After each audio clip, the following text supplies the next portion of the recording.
നമുക്കിന്ന് മുട്ട ബജ്ജി ഉണ്ടാക്കിയാലോ? അപ്പോൾ അതിനായിട്ട് ഞാനിവിടെ 7 സ്പൂണ് കടലമാവ് എടുത്തിട്ടുണ്ട്. അതിലേക്ക് 2 സ്പൂണ് അരിപ്പൊടി ഇട്ട് കൊടുത്തിട്ടുണ്ട്. അതിനുശേഷം ആവശ്യത്തിനുള്ള ഉപ്പ്, അതുപോലെ തന്നെ 1/4 സ്പൂൺ മഞ്ഞൾപ്പൊടി, 1/2 സ്പൂൺ മുളക് പൊടി, പിന്നെ കുറച്ച് ചിക്കൻ മസാല ഇത് ഇട്ട് കൊടുത്തിട്ടുണ്ട് കേട്ടോ. ഇത് ഇട്ട് കൊടുത്തിട്ട് നന്നായിട്ട് കുറച്ച് കുറച്ച് വെള്ളം ഒഴിച്ചിട്ട് നല്ല പോലെ ഇളക്കി കൊടുക്കുന്നുണ്ട് കേട്ടോ.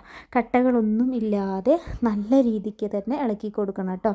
ഇളക്കി കൊടുത്തിട്ട് ഈ ഒരു കൺസിസ്റ്റൻസി ആവുന്നത് വരെ നമ്മൾ വെള്ളമൊഴിച്ച് ഇളക്കി കൊടുക്കുക കേട്ടോ. അതായത് ഒരുപാട് തിക്നെസ്സും ആവാൻ പാടില്ല, ഒരുപാട് ലൂസും ആവാൻ പാടില്ല കേട്ടോ. അപ്പോൾ ആ ഒരു പരുവത്തിൽ നമ്മുടെ അവിടെ മാവ് റെഡിയാക്കി വെക്കുക. അതിന് ശേഷം ഞാനിവിടെ 4 മുട്ട പുഴുങ്ങിയെടുത്തിട്ടുണ്ട്. അത് ഇതേപോലെ കട്ട് ചെയ്ത് വെക്കുക കേട്ടോ, രണ്ടാക്കിയിട്ട്. എന്നിട്ട് അത് നമ്മുടെ ഈ മാവിലോട്ട് ഇട്ട് കൊടുത്ത് ഇതുപോലെ നന്നായിട്ട് മാവ് അതിൽ ഡിപ്പ് ചെയ്തിട്ട്, മാവിൽ മുട്ട ഡിപ്പ് ചെയ്തിട്ട് നമ്മളിതുപോലെ നല്ല ചൂടായിട്ടുള്ള എണ്ണയിലോട്ട് ഓരോന്നായിട്ട് ഇട്ട് കൊടുക്കുക കേട്ടോ. അപ്പോൾ വളരെ സിമ്പിളാണ് കേട്ടോ ഇത് ഉണ്ടാക്കാനായിട്ട്, നല്ല ടേസ്റ്റുമാണ് കേട്ടോ.